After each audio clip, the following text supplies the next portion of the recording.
Go. Hey, this is Jeff, and This is Ian. we're here to talk about Lucas Distributors, used on British cars of the probably 50s, 60s, 70s, 80s. Primarily, we're going to talk about MGB since that's what we own. That's what we know. As you probably know, there's two types of distributors that go on an MGB. There's the first distributor that came on it is the 25D, and then later they switched to the 45D, and they actually had a variant of this. These two are points distributors. They had the electronic ignition distributors of the 45. I think those were called 45DE, I think is what it was called. Anyway, those were notoriously bad. I had it on my original car, the 76 MGB. You'd be going down the road, and all of a sudden it would just go dead. No warning, no sputtering, it would just be dead. And you would pull over to the side of the road for a while, and in about 5 minutes, start it up and drive again.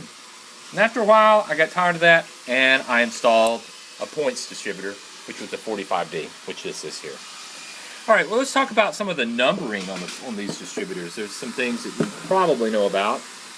This here, on this distributor here, this little area, you can see it has a number. That's the model number there. This one is 41491. And then under it, there is the date of manufacture. A lot of people don't understand. What's the 32? What does that mean? Well, that's it's weeks. Week 32. Week 32. In this case, 1972. You can see this one here, which is the same kind of distributor, same model. It was made in week 15. Here we got a little different model. This is probably off of a Triumph. This is a 4155. It was made in 08 week, or 8th week of 69.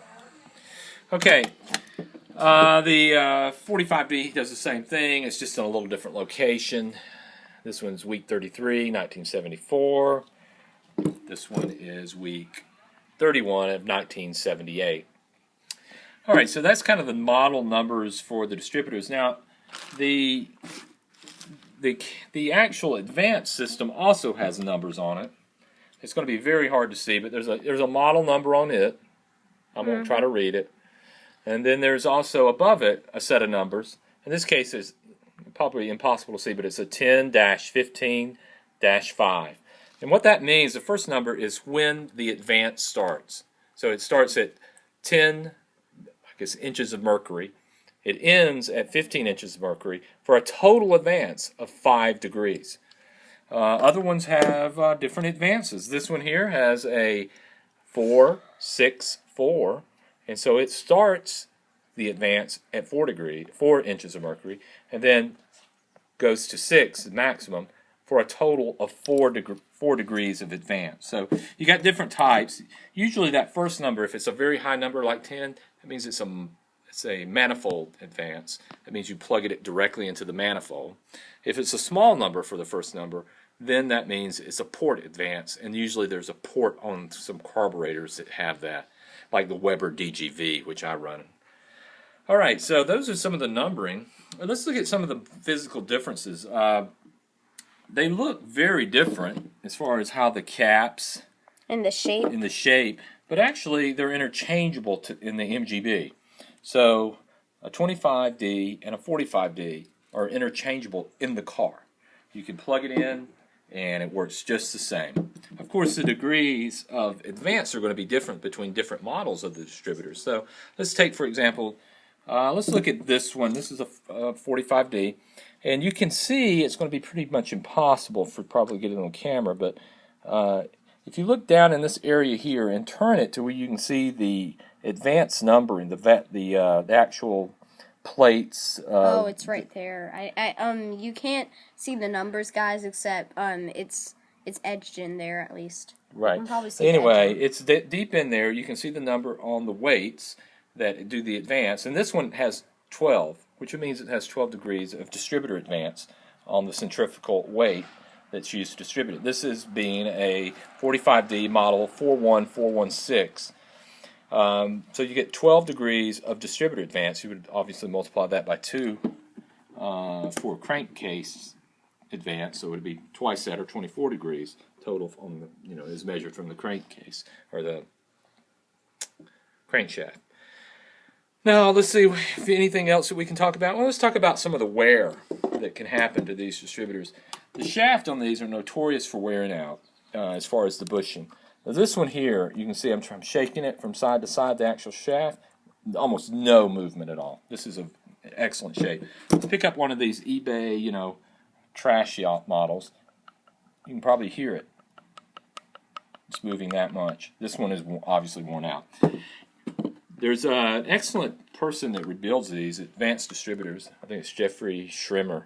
I believe it's his name. Yeah, it's Jeff Schrimmer. If I'm going to go look at his card, and it's right here. It says Jeff Schrimmer.